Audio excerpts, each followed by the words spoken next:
I pledge allegiance to the flag of the United States of America and to the republic for which it stands, one nation, under God, indivisible, with liberty and justice for all.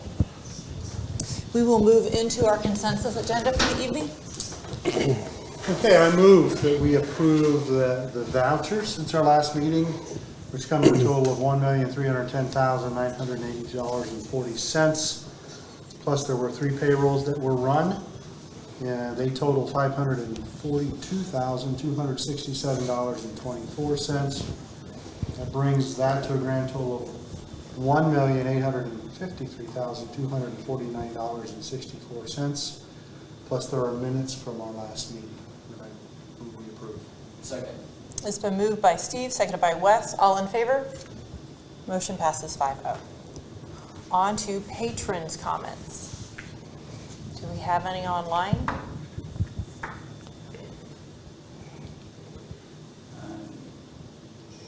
Down here. Nope. Okay, we'll come back later in the meeting as well if there happen to be some typed in. Personnel report. All right, so I recommend that we move to approve the personnel report. We'll go through those individually just to make sure that we're keeping those, individual. So I make a recommendation that we approve the 2020 non-classified raises. And just clarification on this, that would be a step raise.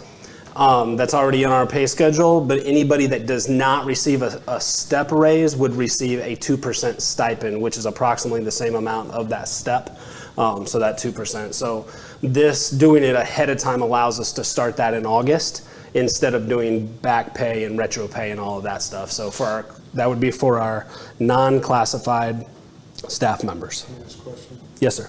Who would not receive a step? What's caused that? Oh, I mean, Our steps are 1, 2, 3, 4, 5, And then 15. 25. Okay.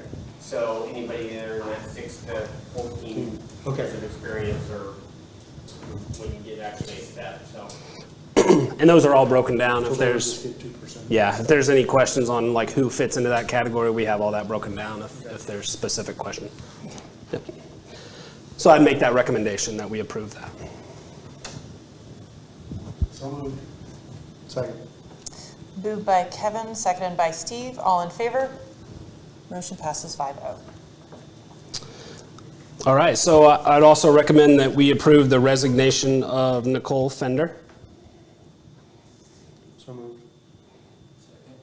Moved by Steve, seconded by Wes. All in favor? Motion passes 5-0. I'd recommend the approval of Zach Schaefer and Matt Arvison through the technology grant that we just received, the integration grant. Zach Schaefer and Matt Arvison will be brought on at the high school for technology integration specialist. And the purpose behind that would be to simply help us as we move forward, and I actually have that in my report today, of just the digital learning piece, of providing our teachers with the instruction of what that looks like and how we can continue to improve in that area. Also, the elementary intervention specialist, those will be approved in August, it looks like, but we did go through interviews on that and picked who we felt was the best qualified for that. We approve those. Been moved by Steve, seconded by Ken. All in favor? Motion passes 5-0. All right, next I'd recommend the approval. I'm going to go ahead and list all of these. These are our new teachers.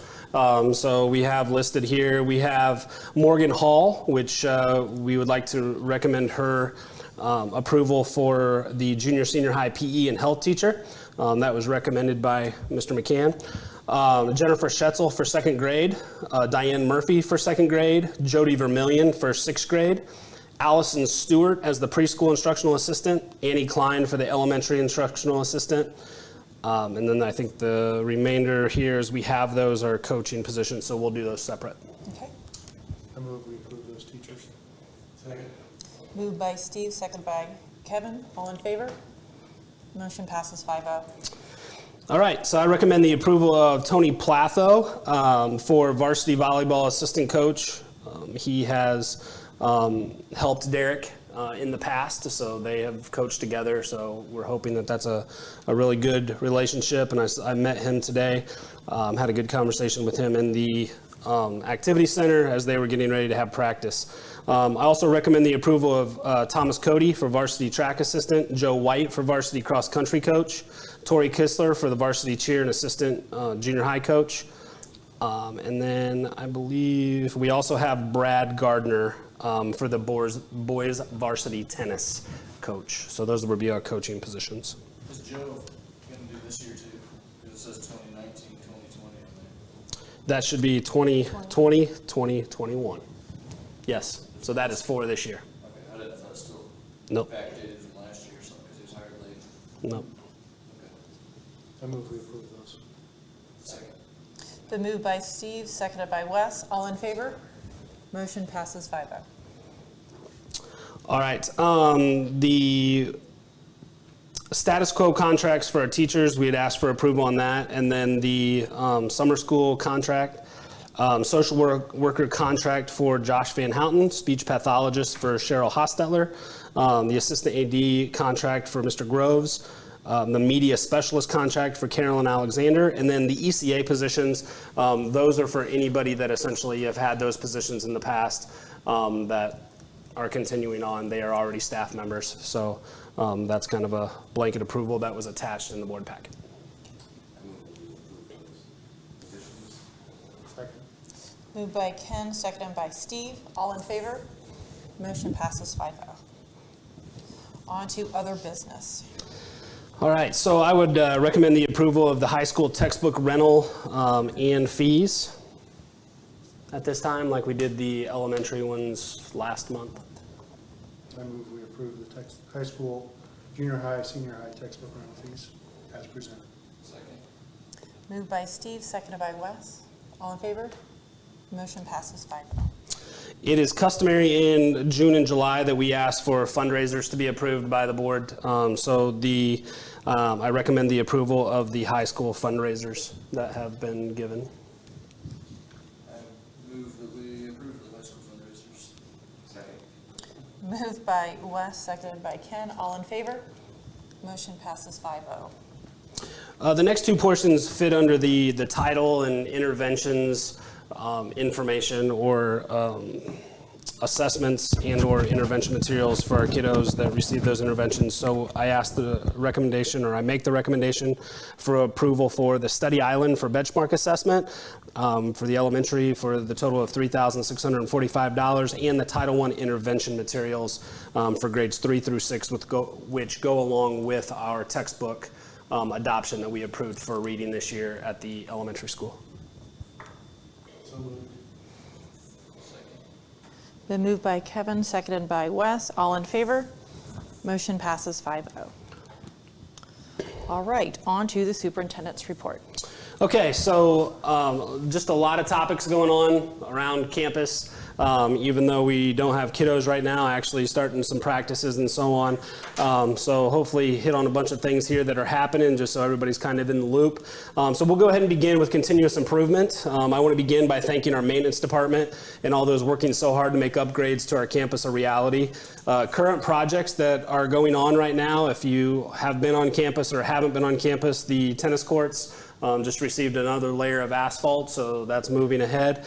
The new elementary playground is looking outstanding. There's new ceiling tiles in the junior senior high hallways, new bleachers and railing in the Trojan Trench that brings our facility up to code as far as some handrails and that type of thing. The baseball dugouts are currently being erected, and that cement is down, and then a lot of time and effort is going into something that's not nearly as visible, but our hand sanitizer stations and acrylic glass that's going to be put into some of our offices and that type of thing. So essentially we're calling that the new buzz of PPE, so personal protective stuff. And I want to thank Bruce Gephardt for his attention to that and also for his crew for their dedication to the cause. So just continually trying to improve and prepare. Shared leadership, I prepared a statement that goes along with our Triton Blueprint that I've put out in front of each of you. We made that public on Friday. A lot of time and effort has been put into that. Instead of going page by page through that, that's obviously been shared with our staff. But just hitting some of those highlights in the shared leadership piece, because obviously this document has not just been me, has not just been our staff, but obviously local health departments, Lutheran Health Network have been part of that, multiple health departments, hospitals around the area. And so I just have a statement that kind of goes along with that, answers a lot of the questions or some of the questions that people have, and I know they'll continue to have more questions. No plan is perfect, we realize that, but I'm going to try to address some of those within the shared leadership portion of the core values here. So we believe the most effective instruction for a child happens in the classroom with our highly qualified teachers. Therefore, Triton School Corporation will assume all students will be returning to school as normal. The district released its reopening plans on Friday, giving staff and families an idea of what the school year will look like. Triton has been closed since March 16th due to the ongoing COVID-19 pandemic. We believe the most effective instruction for a child happens in the classroom, as stated before, but teachers, because of that, teachers' first day back will be August 4th in preparation for that first student day of August 5th. Families that do not feel comfortable sending their children back, we will have an option of continued digital learning. Parents or guardians must fill out and submit a formal request for online learning or contact the child's school. A form will be made available in the coming weeks. When in school buildings, it will be expected that students and staff wear masks and maintain social distance as much as possible. And like I said, many of these things can be found in the blueprint as we continue to have conversations with the students, our staff, and families. Students will wear masks when on the school bus and in high traffic areas such as between classes and in the bathrooms. Once in the classroom, with their family groups, students and staff will have the ability to mask down if this is in their best interest. And I think it's important to keep in mind that we will have students in some classrooms that have underlying conditions. We will have some teachers that have underlying conditions and or their family at home will have underlying conditions. So I think it is important to not make a broad blanket statement that everybody will mask down in the classrooms. There will be some instances where we will ask students to maintain their masks during that time. And I know that's not popular. I know there's people on one side or the other side of that, but in the end, we really have no option of doing nothing. So that will continue to be the message through both our Triton Blueprint and the video series that will begin actually tonight at 8 o'clock and or right after this board meeting. You'll have the opportunity to see that first video.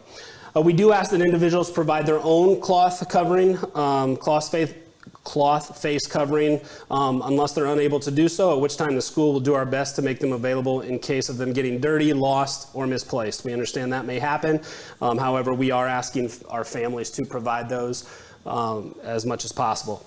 We advise students to use clean and sanitized masks during the school day and keep one in their backpack if needed.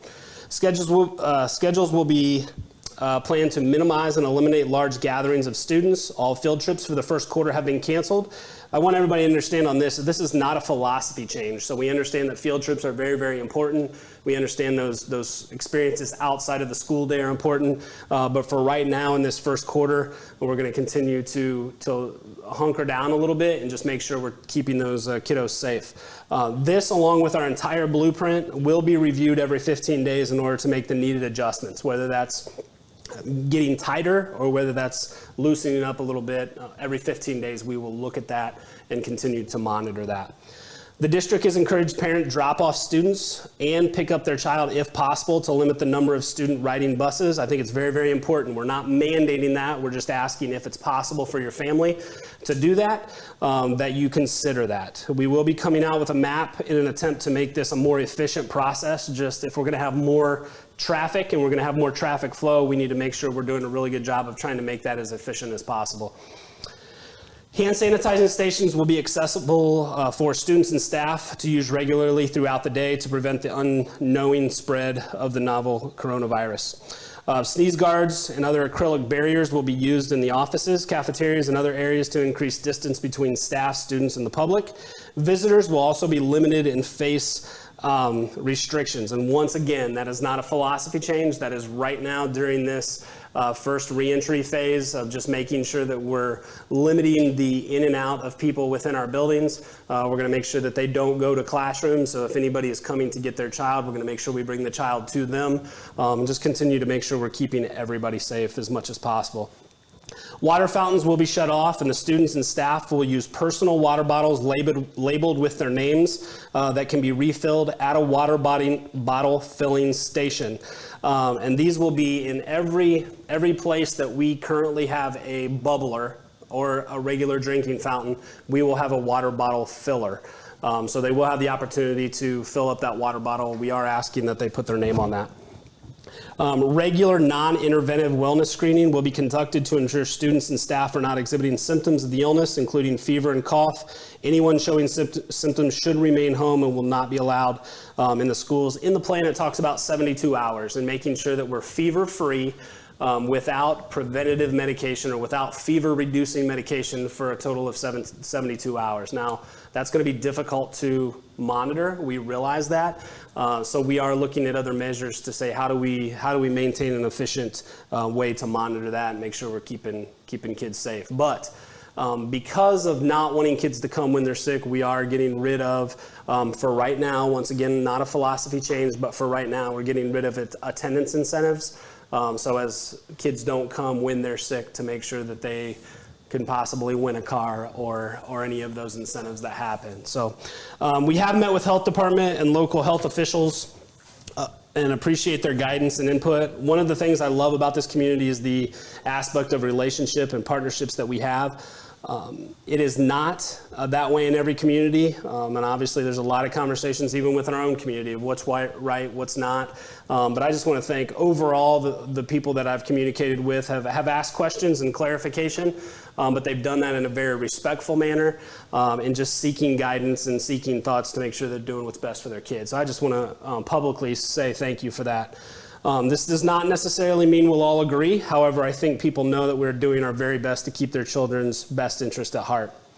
All of our best laid plans are subject to change, and if needed, further measures will be taken to maintain the health and safety of our students and staff. I understand this plan doesn't answer every question about reentry. However, we hope that it provides a framework necessary for families to prepare and make the best decision possible. One of those frequently asked questions that I put in here, it's interesting, what people ask and what's important to them is will our kids still have recess? And my answer at this very second is absolutely. We understand the importance of that. We will take measures out on the playground to make sure that they're in different quadrants, so they're staying close to their family group as much as we possibly can, but they will still have recess. So the answer to that question is yes. Those are things that I didn't address in the overall plan of the 100-foot view of that, but I will tell you that the elementary and both the elementary and the junior high will be coming out with a video that answers some of those very granular specific questions as time happens. We're thinking within the next 2 weeks those things will be out and everybody will have that information. For social responsibility, I've been in communication with our town and will continue to be as it relates to their presence in our school buildings during the start of school and dismissal, and how we can continue to work together for the betterment of our students and communities. I know with a lot of the things going on in our communities these days with law enforcement, I know they're really having a really difficult time. And they have reached out to us to say, is this still something you want? And I think by and large, I think our police department wants what's best for kids and they want to continue to protect them. And so I am opening our school to them with open arms to say that's going to continue to be our arrangement, is doing what's best for kids. Accountability, aside from keeping our scholars safe, providing them with a great education is high on the priority list. A benchmark of providing a quality education is what we had the great honor and privilege of experiencing yesterday at 2 o'clock. Was our graduation. So we're so proud of our Triton graduating class of 2020 and wish them nothing but the best as they begin their journey of life. And we hope that each of them can say that they've learned valuable lessons at Triton School Corporation, and that will help them or help propel them to be leaders and productive citizens in the community they choose to call home.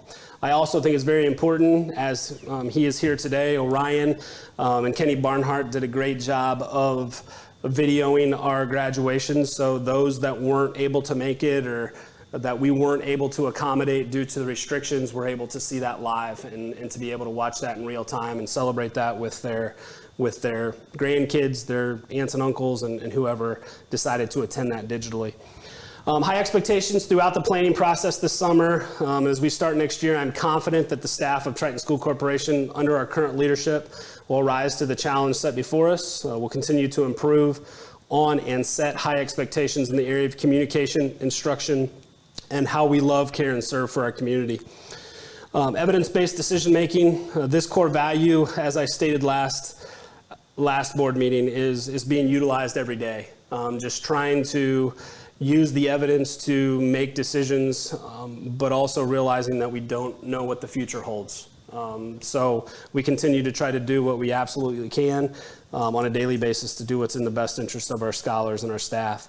And then last but not least, over the last couple of weeks, we did have 5 individuals who were charged with helping our digital learning.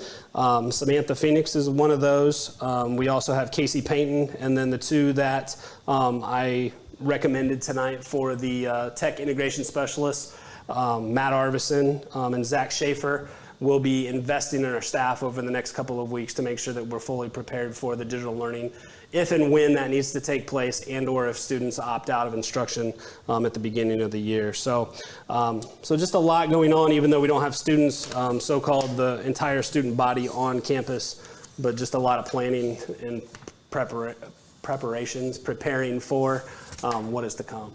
So be more than happy to answer any questions as it relates to that. Thank you. We'll go ahead and see if there are any patrons' comments online or any questions from the board for the proposed blueprint back to. Just one regarding masks, Mr. Cook. If we don't want our child wearing a mask full time, can we send shields? 6th grade. Absolutely. And we will actually, some of our teachers will also be wearing shields. So we are just simply asking for a face covering to protect not only their child, but the other children. In some cases, we also understand it in the blueprint to come at the very back when we're talking about the considerations that we have. We do understand that there's going to be some special cases when it comes to students with IEPs or students with certain sensory concerns that the face mask or the mask or the covering is going to be difficult. So we understand that, but what we would ask is that you simply talk to the building level leader and have those conversations to make sure that we're all on the same page as it relates to that. I know Mr. McCann and I, we've talked a little bit about some of those needing to be done in case conferences, but I will tell you that we don't want to be face mask police, bottom line. But we want to make sure that we're keeping our kids safe in those high traffic areas and making sure that we're doing everything we can to say that we've done everything we can. So, yes, sir. Amber Barnes would like to know, is there exemptions for students or teachers that are unable to wear masks, students with bad asthma or other breathing issues? So I think I may have just alluded to that when it comes to individual education plans. There are possibilities of students that may not be able to do that because of underlying conditions, but what we would simply ask is that you have that conversation with your building level leader and or verified by a doctor to say this is not in the best interest and safety of the scholar. And when it comes to that, obviously we're gonna side on what's best for that kid. Brandy Lynn would like to know, what happens when parents can't find or afford Lysol wipes for class? We will do our absolute best to not have to worry about that. So what I would tell her is, you know what, do your best. When you find them, send them in with your scholar. But until then, please know that the school has done everything they possibly can to prepare our classrooms for the start of the school year. And when those become a little bit more readily available, if other people can help out when you find them, I don't think that's going to be a concern. So please don't let that stand in your way or be a stressor. Paul Schmucker, do you think there's a possibility that no mask will be required by the time school starts? I will tell you that I don't know what this plan is going to look like beyond today. So the question, I think it's a valid question. And I will tell you that we are closely monitoring other school corporations. We're also closely monitoring specifically, I think I spoke to the board about Marion County and just some of the things that they're doing. They will actually start before us. What I would say is likely that's not going to be a possibility right this second, but I will tell you that I have been proven wrong throughout this process with a simple press conference from the governor. And that could change everything. That could go looser, that could go tighter. But what I would say as of right now, that's likely not going to be our stance on that. But if it is, I will be sure to communicate that as soon as I possibly can. Have you provided the blueprint to the media?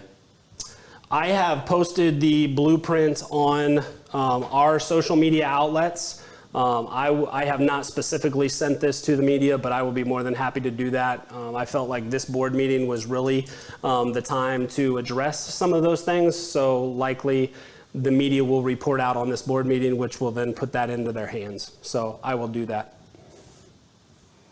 That's all I have. Tom? No more? All right, we'll go on to our building reports. All right, lucky you guys, you get to hear me give building reports too. So Mrs. Cook sent this from the Triton Elementary, for the Triton Elementary building report. School year 2019-20 finally wrapped up with report cards being sent home on June 22nd. Elementary students earned ratings above level, on level, and below level in reading and math based on work completed during the alternative learning process. Report card comments indicated whether all, some, or none of the work was submitted. About 10 students did not complete any work at all during the alternative learning, even though a number of contacts were made. I think that was a question that was being asked, and I think that's why she reported out on this, is the fact is that are you going to have a lot of people who don't turn things in? And quite frankly, in an elementary of nearly 500 students, there were only 10. So is that best for the kid? Probably not. However, there were only 10 of those. Playground work continues. Even in the extreme heat, the new module is more than halfway constructed. Hopefully, if you haven't had an opportunity, I think is very well thought out. And I know that there were students involved in that process, and they're pretty excited about what they're seeing. So I know our community is excited to get on that. A new crew will come in to complete the rubber surface, and everything should be ready by August 5th. Teachers are collaborating and working on curriculum maps with new reading curriculum. Grades 6 and 2 are getting to know their new colleagues, Mrs. Vermillion at 6th grade and Diane Murphy and Jennifer Schetzel at 2nd grade. Thanks to the teachers and parents who have met in person in June to give feedback on the blueprint for reentry. A number of staff members volunteered time to do film short videos, and that will hopefully help families adjust to the changes that will take place when they return to school. And as I said, I believe Orion and I discussed today that those will likely be coming out the end of next week, if not the week after. Triton Elementary Preschool received $3,000 in the Come Back Stronger grant sponsored by Lilly. This will enable us to purchase additional supplies, equipment, toys, and cleaning supplies to keep students safe during phase 1 of reentry. So the question about cleaning supplies and stuff like that, please know that the corporation has put a lot of time and money into personal protective and or sanitary wipes and that type of thing. So once again, please do not make that a burden, but when you can, it'd be awesome to feel free to donate those. Tech integration specialist, as I've already mentioned, Samantha Phoenix and Casey Payton have started their training. Thanks to Melissa LaSure for coordinating the training and helping them get started in their new role. We appreciate the tech department for their work all summer in preparing devices, old and new, for the use of next school year. I will report out on that as all of our teachers will be receiving a new device that has more features to it to make our digital learning a little bit more successful. And so they will be receiving those. An email is going out probably tomorrow. They will be receiving those devices. I believe next week was the dates that were on there. So they'll be receiving those and receiving training on those. Kudos to Bruce, Brian, Becky, Nancy for cleaning, organizing, shuffling, moving, mulching, mowing, etc. Our buildings will be ready to welcome students on August 5th. Thanks to the interview teams who spent time reviewing candidates and conducting interviews. I'm very excited about our new hires and what they have to bring to the team. There's a couple notes here. Open house is canceled. Once again, not a philosophy change, but we just feel it's in the best interest of our scholars to make sure that that building is completely clean and ready for kids to come on August 5th instead of having 500, 1,000 people in the building the night before. Kindergarten home visits will take place at school and will be scheduled individually by teachers. Once again, just an integral, pivotal time in that kid's life of making sure they know where that classroom is, they know their teacher, the first time that they've ever entered the elementary school. So we feel like that's really, really important to do on a very isolated basis. Preschool orientation is coming up on July 29th for preschoolers and their parents. We have 20 enrolled and 2 on the waiting list. As you guys remember, we put a cap on the preschool at 20. So right now we have 20 enrolled and 2 on the waiting list if for some reason somebody is not able to follow through with that commitment. And then the junior senior high school building report for Mr. McCann. Thank you for being here today. Super excited about our future. That being said, I also want to thank Mr. Ross one last time. He worked really, really hard to make sure our kiddos were graduating all the way up until Saturday. He was in contact with a couple of our scholars to make sure they were getting things done, turned in, so they could walk. So I thank him for his continued effort all the way through. But I'm definitely excited to have Mr. McCann on, and we've been in a lot of conversations to prepare for next year. So his report just simply says on June 30th and July 2nd, administrators met with a committee of approximately 10 staff members to review the plan for reentry to the junior senior high school. This plan was again shared with a committee consisting of 7 parents and 1 student representative on July 9th. Our next step will be to work to create multiple short videos outlining the details of our reentry plan that can be shared to our staff, students, and community members. And then also athletic practices and marching band were allowed to resume on July 6th, and they've done so. Coaches and sponsors are taking necessary precautions to make sure our students and staff are safe. We feel this process has been very successful up to this point. I think it goes without saying that we have some unbelievable people investing in our kids. This does not mean that nobody's going to get the virus, right? As we're seeing around us with other schools and that type of thing. But I can assure you, I can assure our community that we're going to do everything we possibly can to minimize that or mitigate that as much as we can. So those are building reports. Okay. We'll go back to if there's any more patrons' comments. I just have a question. Is the timeline for the old gym demolition still on schedule? Oh, thank you for asking that. That was actually, yes, a couple of noteworthy discussions that were part of my core value plan that I didn't say. At the last board meeting, we discussed the old gym and the timeline for the auction and demolition for this 90-year-old facility. I simply wanted to update you. The RFP, request for proposal, has been sent out to multiple auctioneers in the area so they can fill that out, and we can, in the August board meeting, we can approve who we feel is the best person for that, for our corporation. Our hope is to have the auction in late August or September to give our community an opportunity to bid on items they find valuable. And the demolition would likely be leading up to or during our fall break. That's likely going to happen on the tail end of going into the fall break on October 19th through the 23rd. So just once again, I appreciate our community. I appreciate the feedback that they have given. I think we can all speak for ourselves that we don't necessarily want to see that facility leave. But I think we've also discussed over a matter of 6-7 years, the fact is that fiscally it just doesn't make a lot of sense to continue to pour money into a facility that's 90 years old. And the fact is with the building of our new Triton Activity Center that can accommodate 3 times as many courts and kids, we just feel like that's in the best interest right now of the corporation and being as solvent as we possibly can. So I know that pulls on heartstrings. I am very aware of that. And people have shared in a very respectful manner about that. But I think we've tried to do our due diligence through working with Todd Zeiger and the Indiana Landmarks, our attorney, Tim Shelley, and just making sure that we gave ample time and that wasn't, as Tim Shelley would call it, an overnight demolition, right? So we've tried to extend that multiple different times with the Friends of the Old Gym and then the latest request for proposal process. So thank you for asking that, Orion. And I did have that in there and I totally forgot to mention that. Mrs. Miller would like to thank all of you for your efforts to make this difficult situation work. We are supporting you and know that you are doing your very best for our school. Thank you, Mrs. Miller. Thank you. I think it is important to note, as a lot of the information that we're talking about is going out on social media. I know that some people don't have social media. so I think it's important. I'm probably not talking to you right now because you're watching this on YouTube and Facebook, but I will tell you that if you would spread the word, we did send a parent letter home on June 20th. We sent that to every household. Also, we sent out the joint letter in the video from the Marshall County Superintendents on July 3rd. We made public the the blueprint plan on July 10th. And then as I've stated, right after this meeting, you'll be able to see our first video as it relates to the Triton Blueprint.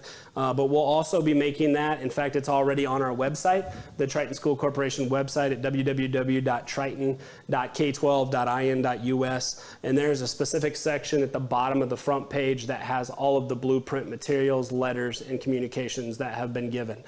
So you can continue to direct people there. If they don't have a Facebook or Twitter or an Instagram, they can find that on our website, and it will be shared at our registration, opening day registration on July 27th and 28th, and that time is from 10 a.m. until 8 p.m., so 2 long days for our staff, but we did extend those days to make sure that it was accommodating to our public, making sure that those are face-to-face meetings this year so we can continue to get to know you and make sure our demographic information is up to date. So in the case of an emergency, we can contact people.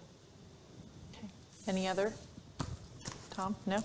All right. If there's no other further business, we will move to adjourn at 7:36. Thank you.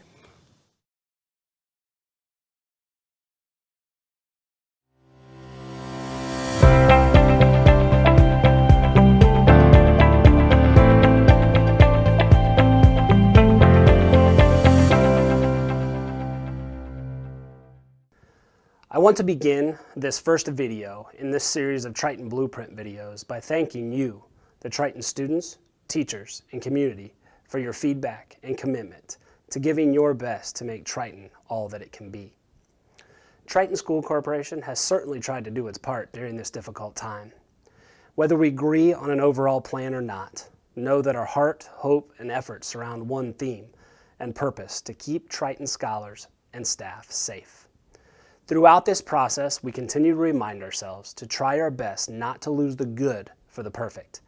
I think most of us agree we need to get back to school, not just for educational development of our scholars, but also for the social, emotional, and mental well-being of our scholars and their families.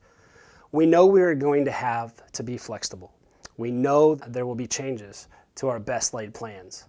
We know that we cannot predict the future, and we know we are definitely not going to be perfect. This document and series of videos has been carefully crafted with teacher, parent, and student input. We hope this video series will dispel rumors, explain how we will return to school, and how we will do so in the safest and most common sense and least restrictive manner possible. The two things we realize: not everyone will agree, and that we do not have the option of ignoring the facts and doing nothing. In video 1, we will begin with considerations for Triton School Corporation, which will help guide the remainder of the Triton Blueprint. We plan for the school year to begin as scheduled with in-person classroom instruction on the first day of school, August 5th, 2020. We anticipate providing the standard 100 days of instruction during the 2021 school year. If necessary, we will review and adjust the calendar. Such adjustments may consist of virtual or hybrid instruction and a longer or shorter breaks. These decisions will be made based on the current community health status. We will review all policies and procedures to provide more flexibility and remove punitive measures for absences when there is determined illness. Using our preparedness plan, we will establish predetermined thresholds to mitigation strategies if there are cases in our schools and/or community spread. All buildings will be thoroughly cleaned and disinfected prior to the first day of school.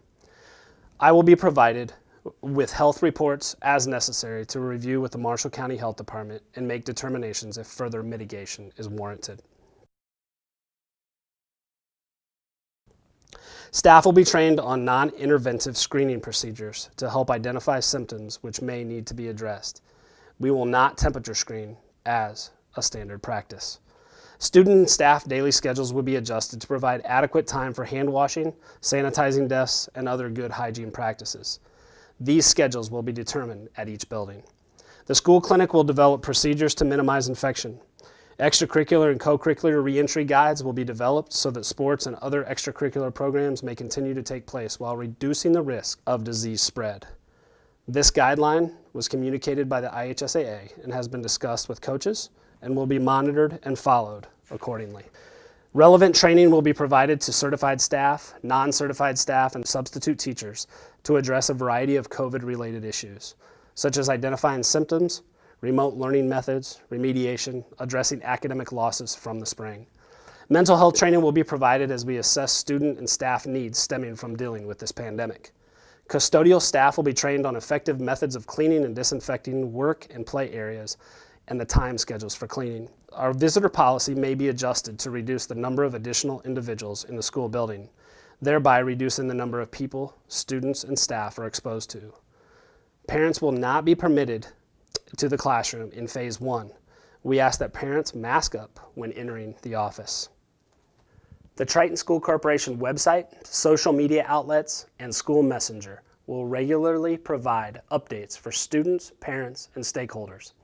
In addition, other methods of communication may be employed to ensure that stakeholders are aware of any noteworthy developments. And be on the lookout for more details for both Triton Elementary, Triton Junior Senior High School, and a closer look at the Triton Blueprint for bringing Trojans back safely on August 5th.